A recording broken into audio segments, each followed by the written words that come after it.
Hi everyone, welcome to the Roy's Physics.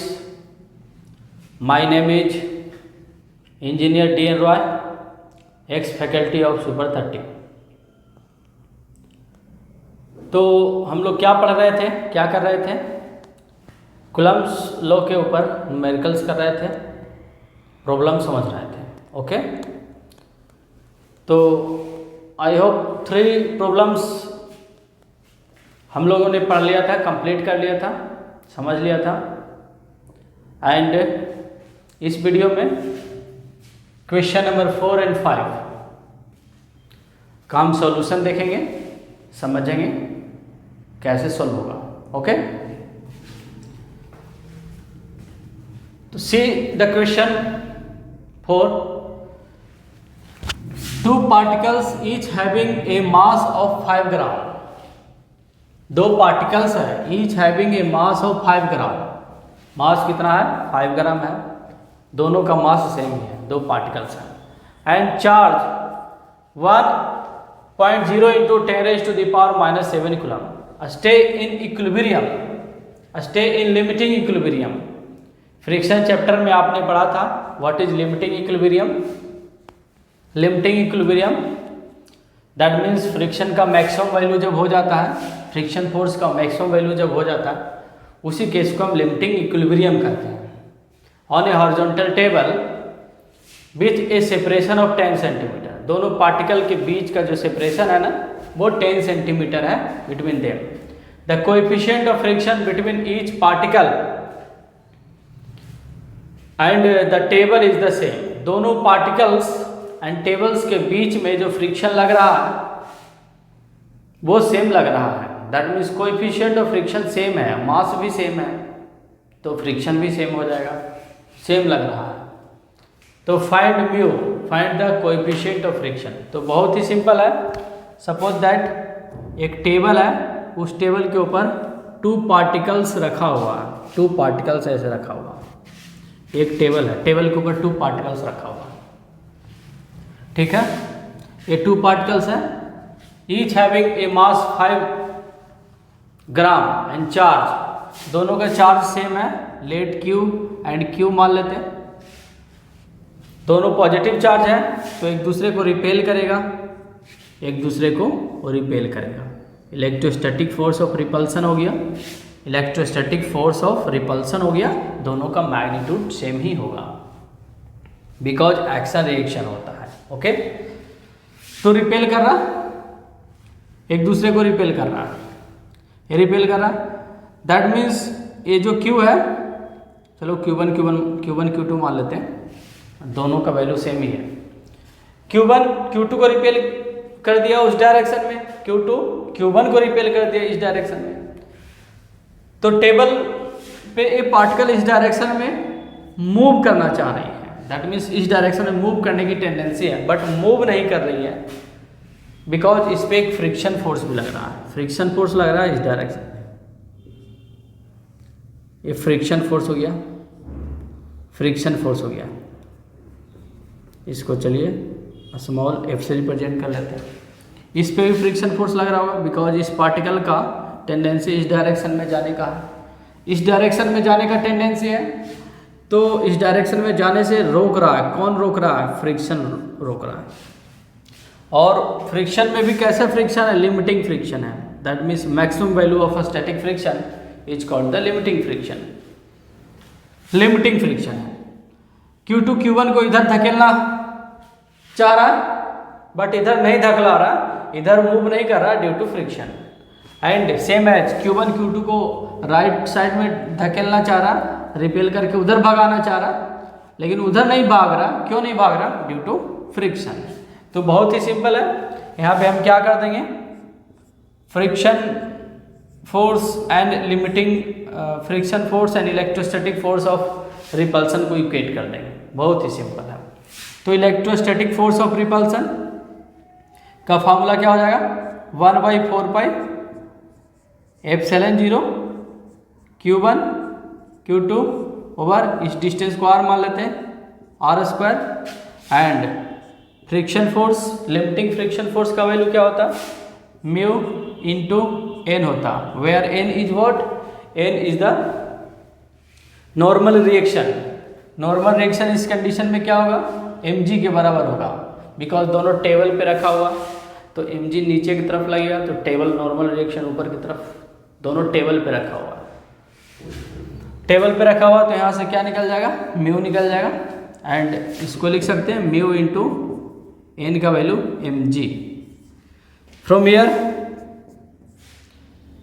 Mu equal to, बहुत ही simple है, mu निकालना तो mg ये डिवीजन में आ जाएगा, दैट मीन्स क्या हो जाएगा 1/4 epsilon 0 Q1 Q2 over R square into 1 over क्या आ गया mg। इसी को सॉल्व करते हैं, सबका वैल्यू गिवन है 9 into 10 to the power 1/4 epsilon 0 का वैल्यू हमें पता है 9 इंटू 10 टू द पावर 9 होता है, एंड Q1 Q2 दोनों सेम है, which is equal to 10 to the power -7 coulomb, 1 into 10 to the power -7 coulomb का स्क्वायर हो जाएगा, बिकॉज Q1 Q2 सेम है तो स्क्वायर हो जाएगा, ओवर सेपरेशन का square, separation are 10 centimetre given है, तो मीटर में हम कन्वर्ट करेंगे तो 0.1 का स्क्वायर हो जाएगा। 10 सेंटीमीटर को मीटर में कन्वर्ट कर देंगे आप, तो 10 सेंटीमीटर इक्वल टू 0.1 मीटर, 100 से डिवाइड कर देंगे into 1 over mg। Mass given है 5 ग्राम, तो 5 into 10 to the power -3 kg में हो गया, एंड g का वैल्यू क्या हो गया 10 हो गया। इसी को आप सॉल्व कर देंगे, थोड़ा सा इसको हम सिंप्लीफाई कर देते हैं, क्या हो जाएगा 9 इंटू 10 टू द पावर क्या हो जाएगा 9 इंटू 10 टू द पावर -14 हो जाएगा, एंड ओवर इसका वैल्यू क्या हो जाएगा 10 टू द पावर ये 1/10 that means 10 to the power -1 होगा। इसको सॉल्व करेंगे तो 10 टू द पावर -2 हो जाएगा, इंटू 5 इंटू mg है, 5 इंटू 10 टू द पावर -2 हो जाएगा। बहुत ही सिंपल है, इसको आप सॉल्व कर लेंगे, दैट मीन्स इतना आ गया। म्यू का यूनिट क्या होता है, म्यू का यूनिट नहीं होता, म्यू का यूनिट कुछ भी नहीं होता। क्यों म्यू का यूनिट नहीं होता, because friction force equal to mu into N होता है, friction force equal to mu into N होता है, तो mu equal to friction force over क्या आ जाएगा नॉर्मल रिएक्शन, तो फ्रिक्शन फोर्स का यूनिट फोर्स होता है, और नॉर्मल रिएक्शन का भी यूनिट क्या होता है फोर्स ही होता है, तो फोर्स कट जाएगा। फिर से समझिए, friction force equal to mu into N है, तो म्यू इक्वल टू क्या हो जाएगा फ्रिक्शन फोर्स ओवर एन हो जाएगा, mu equal to friction force over N हो जाएगा।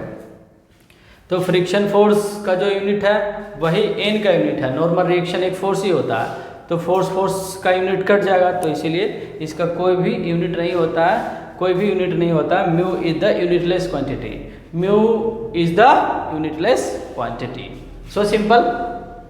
अब देखिए इधर क्या क्वेश्चन है, क्वेश्चन नंबर 5 देखिए, two similarly equally charged identical spheres A and B repel each other with a force of 2 into 10 raised to the power -5 Newton. A third identical uncharged sphere C is touched to A, then placed at the midpoint between A and B. Calculate the net electrostatic force on C. ठीक है, देखिए इसको diagram के through समझिए, समझ में आ जाएगा, बहुत ही सिंपल है, इसको डायग्राम के थ्रू समझिए। Two similarly equally charge identical spheres A and B, यहाँ पे एक स्फेयर्स ए ले लीजिए, दूसरा स्फेयर्स बी ले लीजिए, this is the sphere A, this is the sphere B, दोनों पे चार्ज सेम है, क्यों टू सिमिलरली, दोनों का साइज भी सेम है, आइडेंटिकल है बिल्कुल, रेडियस सेम है, identical spheres A and B repel each other with a force of, एक दूसरे को रिपेल कर रहा है, एक दूसरे के ऊपर फोर्स लगा रहा है, इधर रिपेल कर रहा है एक दूसरे को रिपेल कर रहा है, तो चलिए हम क्या मान लेते हैं, एफ मान लेते हैं। तो इस एफ का फार्मूला आप क्या लिखेंगे, एफ का फार्मूला लिखेंगे 1/4 एप्सिलॉन 0 Q1 इंटू Q2, तो दोनों पे चार्ज सेम है, तो Q स्क्वायर सेपरेशन जो भी है R का स्क्वायर हो जाएगा, अब क्या कर रहा है सेकेंड स्टेप में, क्या कर रहा है सेकेंड स्टेप में इसमें क्या करा, देखिए इस फोर्स का वैल्यू गिवन है, इस फोर्स F का वैल्यू गिवन है, कितना गिवन है 2 × 10⁻⁵ न्यूटन गिवन है। ये third identical uncharge sphere C, एक C स्फीयर है, एक C थर्ड आइडेंटिकल है, उसका भी शेप एंड साइज बिल्कुल सेम ही है। C is touch to A के साथ पहले टच करता, तो A के साथ टच करेंगे तो क्या होगा, चार्ज का शेयरिंग होगा, चार्ज का शेयरिंग होगा by the conduction method, conduction method से चार्ज का शेयरिंग होगा। A का जो चार्ज है ना C पे ट्रांसफ़र होना स्टार्ट हो जाएगा, और चूंकि दोनों आइडेंटिकल है तो आधा आधा चार्ज शेयर कर लेगा। दैट मीन्स Q चार्ज है तो इस पे चार्ज Q/2 हो जाएगा आफ्टर टच, एंड C पे भी Q/2 ही हो जाएगा, आइडेंटिकल है। तो अगर आइडेंटिकल नहीं रहेगा तो उस केस को स्टडी करेंगे हम कैपेसिटर वाले चैप्टर में। वो कैपेसिटी पर डिपेंड करेगा किस बॉडी का कितना चार्ज स्टोर करने का, गेन करने का कैपेसिटी है, वो कैपेसिटर वाले चैप्टर में पढ़ेंगे। आइडेंटिकल स्फीयर्स के बीच में भी चार्ज का हम शेयरिंग पढ़ेंगे, बट यहाँ पे अनआइडेंटिकल, यहाँ पे आइडेंटिकल है तो आइडेंटिकल में कुछ नहीं करना है, चार्ज को सीधे क्या कर देना है, डिवाइड कर देना है, आधा आधा चार्ज का शेयरिंग हो जाएगा। ठीक है, तो Q है तो Q/2 इस पे रह जाएगा, C पे भी Q/2 हो जाएगा, एंड फिर C को क्या किया गया है ना, A और B के बीच में रख दिया गया है। Calculate the net electrostatic force on C। देखिए अब कुछ ऐसा सीन हो गया, डायग्राम कुछ ऐसा बन जाएगा, स्फीयर A है, स्फीयर B है, this is the sphere A, this is the sphere B, and C को ऐसे बीच में रख दिया गया C। आफ्टर टचिंग, टच करने के बाद, तो टच करने के बाद तो इस पे चार्ज कितना हो जाएगा Q/2, इस पे चार्ज कितना हो जाएगा Q/2, इसमें तो कुछ टच ही नहीं हुआ, इसको किसी ने टच नहीं किया, तो इसका चार्ज क्यों ही रहेगा, इसका चार्ज क्यों डिस्टर्ब होगा, डिस्टर्ब नहीं होगा। एट द मिड में, बिल्कुल मिड में रख दिया गया। दैट मीन्स ये जो डिस्टेंस था ना, ये डिस्टेंस R था ना, तो ये डिस्टेंस R/2 हो जाएगा, बिकॉज एकदम से मिड में रखा गया, तो मिड में रखा गया तो इस पे प्लस चार्ज, इस पे प्लस चार्ज, तो एक दूसरे को रिपेल कर रहा होगा, इसको ये रिपेल कर रहा होगा, ये भी रिपेल कर रहा होगा कि नहीं कर रहा होगा। अब क्या पूछा आपसे, calculate the net electrostatic force on C, तो C पे नेट इलेक्ट्रोस्टैटिक फोर्स बताइए। तो देखिए C पे एक तो जो बॉडी ये है इसको इस डायरेक्शन में लगा रहा होगा, इस डायरेक्शन में लगा रहा होगा, चलिए इसको मान लेते हैं हम F1, एंड जो बॉडी B है C पे इस डायरेक्शन में फोर्स लगा रहा होगा, उसको मान लेते हैं F2। दोनों फोर्स जस्ट अपोजिट है, तो अपोजिट है दैट मीन्स 180 डिग्री पे सिचुएटेड है। तो याद कीजिए वेक्टर को, जब दो वेक्टर 180 डिग्री पे होता था तो रिजल्टेंट का मैग्नीट्यूड क्या होता था, A - B होता था। That means bigger magnitude minus smaller magnitude को हम सब्ट्रैक्ट कर देते थे। तो C पे नेट कितना हो जाएगा, नेट फोर्स कितना हो जाएगा, C पे नेट फोर्स हो जाएगा F2 - F1 कर देंगे, F2 - F1 कर देंगे। क्यों, इसका चार्ज तो शेयरिंग नहीं हुआ ना, इसका चार्ज घटा है, तो जो A है ना वो थोड़ा सा कम फोर्स लगाएगा देन द B थोड़ा सा ज़्यादा फोर्स लगाएगा, बिकॉज B का चार्ज तो वही है। ठीक है, और सेपरेशन दोनों के लिए सेम ही R/2 ही है। ये डिस्टेंस R/2 हो जाएगा, ये डिस्टेंस R/2 हो जाएगा। क्यों R/2 हो जाएगा, बिकॉज C को ना एकदम से बीच में रखा गया है, एकदम से मिड में रखा गया है। तो F net force equal to F2 minus क्या हो जाएगा, F1 हो जाएगा। अब क्या करेंगे, F2 और F1 का वैल्यू क्या कर देंगे, हम पुट कर देंगे, और फिर इस इक्वेशन का हेल्प लेंगे तो बहुत आसानी से सॉल्व हो जाएगा। ठीक है, तो नेट फोर्स इक्वल टू क्या हो जाएगा, net force equal to F net equal to F2 का वैल्यू क्या लिखेंगे हम, F2 किसके बीच का फोर्स है, C और B के बीच का फोर्स है। तो फार्मूला लिखेंगे हम 1/4 क्या लिखेंगे, ε0 Q1 × Q2 करेंगे तो Q/2 × Q करेंगे तो क्या हो जाएगा, Q² ओवर क्या हो जाएगा, 2 हो जाएगा ओवर R का स्क्वायर होता है, ओवर R का स्क्वायर इंटू 1 ओवर, अब जो R है ना, अब इन दोनों के बीच का डिस्टेंस R/2 हो गया, तो R/2 का स्क्वायर करोगे तो क्या हो जाएगा, R/2 का स्क्वायर करोगे तो R² ओवर क्या हो जाएगा, 4 हो जाएगा, माइनस सेम एज। अब इन दोनों के बीच कितना फोर्स लग रहा होगा, 1/4 क्या लग रहा होगा, ε0 Q1 × Q2 करेंगे तो क्या आ जाएगा, Q² ओवर क्या हो जाएगा, 4 हो जाएगा। Q/2 into Q/2, Q/2 into Q/2 तो Q²/4 ही होगा, बहुत ही सिंपल है। तो 1/4πε0 Q1 Q2 ओवर R², अब R का स्क्वायर करोगे दैट मीन्स R/2 का स्क्वायर करना है, तो R/2 का स्क्वायर करेंगे तो क्या हो जाएगा, R² ओवर क्या हो जाएगा, 4 हो जाएगा। हो जाएगा कि नहीं हो जाएगा, बहुत ही सिंपल है। अब इस 4 को ऊपर लेके चले जाएंगे और इसको हम सिंप्लीफाई कर लेंगे, बहुत ही सिंपल है। तो F net equal to vector का साइन नहीं लगाएंगे। कुछ कॉमन दिख रहा है हमें, कुछ कॉमन दिख रहा है, क्या कॉमन दिख रहा है, 1/4πε0। चलो एक बार इसको हम चलो कॉमन ले लेते हैं। यहाँ पे क्या कॉमन दिख रहा है, Q² ओवर 4π क्या ε0 एक कॉमन आ जाएगा, Q² ओवर 4πε0 एक कॉमन आ रहा है, तो इसको कॉमन ले लेते हैं।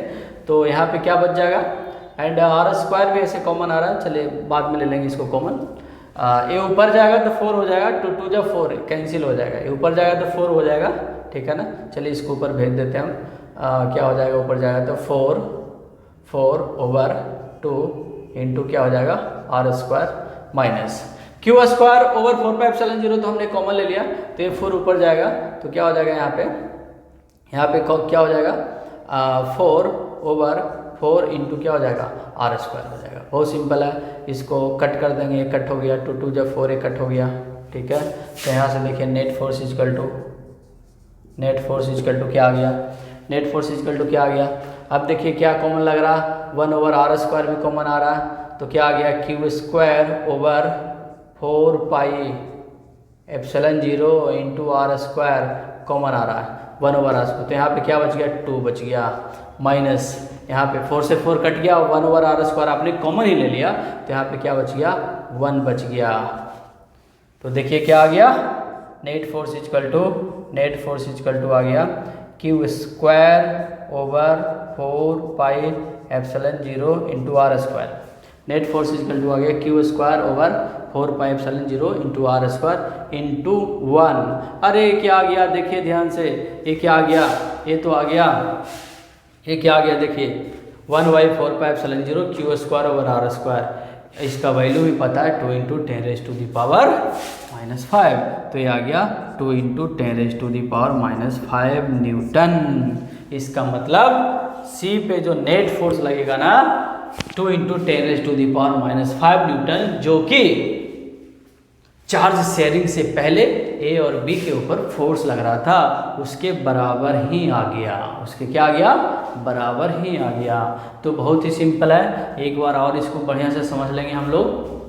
देखिए क्या है, क्वेश्चन नंबर 4 क्या है, 2 particles each having a mass of 5 gram and charge 1 into 10⁻⁻7 coulomb stay in a limiting equilibrium on a horizontal table with a separation of 10 centimeter between them.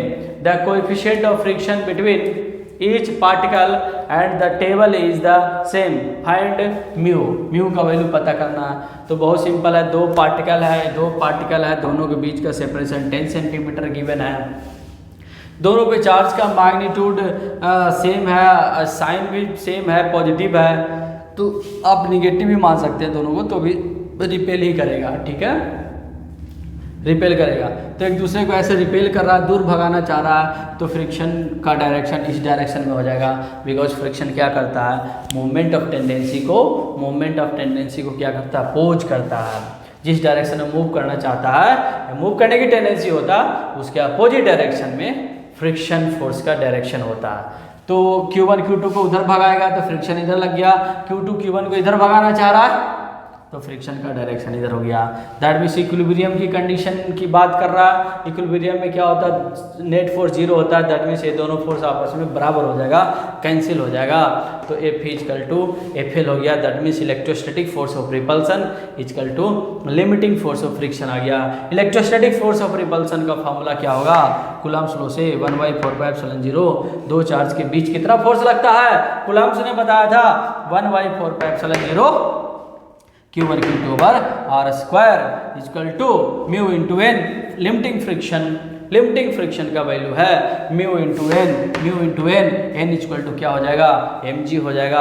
आपको अब क्या करना है, अब सबका वैल्यू पुट कर देना है और कुछ नहीं करना है। तो म्यू का वैल्यू क्या होगा, mg इसमें डिवाइड हो जाएगा, तो mu equal to mg just divide हो गया। एंड सबका वैल्यू गिवन है, एवरीथिंग का वैल्यू गिवन है, सबका वैल्यू पता है, भगवान की दया से सब कुछ पता है आपको, भगवान की दया से सब कुछ पता है। क्या क्या पता है, 1/4πε0 पता है, Q1 Q2 पता है, R पता है और mg पता है, सब कुछ पता है। सबका वैल्यू पुट कर दीजिए, सोल्व कर दीजिए, तो म्यू का वैल्यू इतना आ गया, म्यू का वैल्यू इतना आ गया। इसमें हमने कोई यूनिट नहीं लिखा है बिकॉज म्यू यूनिटलेस होता है, इसमें कोई यूनिट होता नहीं है बिकॉज टू फोर्सेस का रेशियो है। अब देखिए क्वेश्चन नंबर 5, तो जो थोड़ा सा कंसेप्चुअल है इसको बढ़िया से समझना है।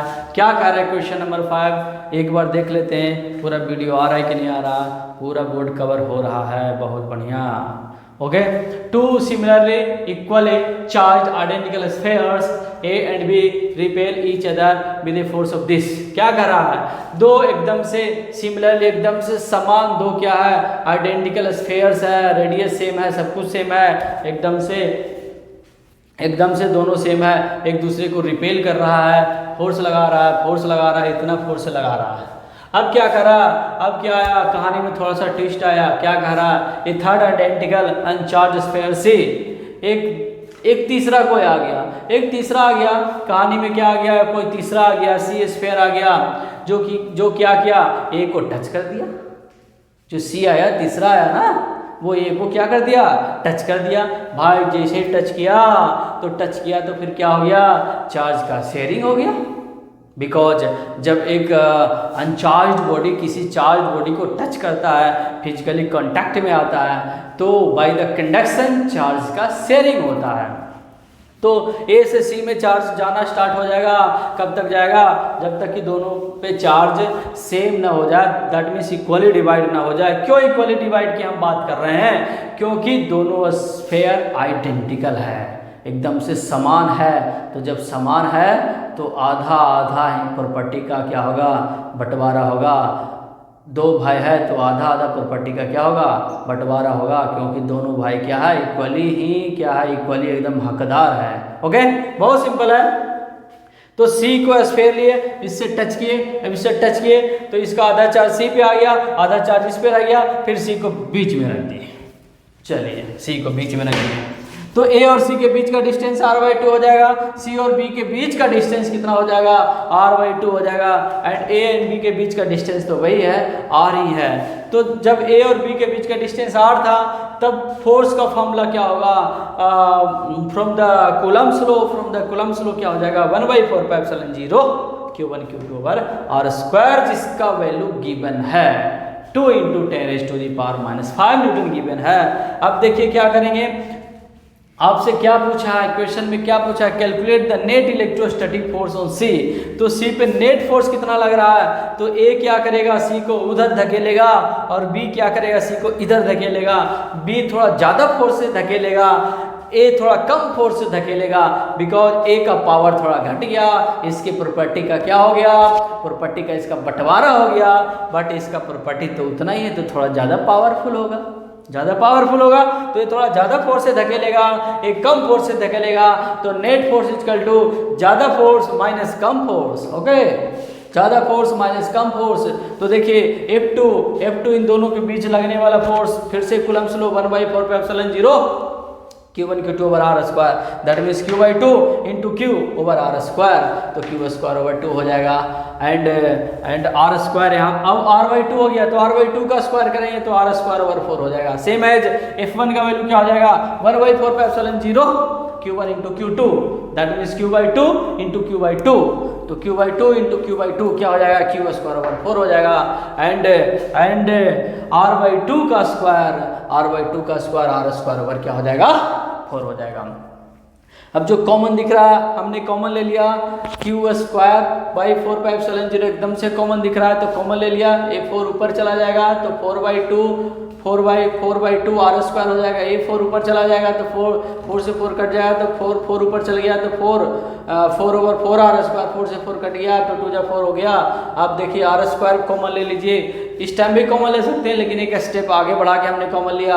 यहाँ पे कॉमन ले लिया आर स्क्वायर, तो यहाँ पे क्या बच गया 2, यहाँ पे क्या बच गया 1, तो 2 - 1 = 1, तो Q square over 4 pi epsilon 0 into R square. अरे क्या आ गया, ये तो ए और बी के बीच जो फोर्स लग रहा है उसका एक्सप्रेशन आ गया, एंड उसका वैल्यू तो क्वेश्चन में ही गिवन है, तो जो क्वेश्चन में गिवन है वही क्या हो गया, आंसर हो गया। बहुत सिंपल, इसको आप अपने मन से इस क्वेश्चंस को एक बार आप ट्राई करेंगे, बिकॉज आप अच्छी तरह से समझ लिए हैं। एक बार ट्राई करेंगे, जब खुद से आप ट्राई करेंगे तभी आपको आएगा। ओके, बढ़िया लगा। Thanks for watching my video.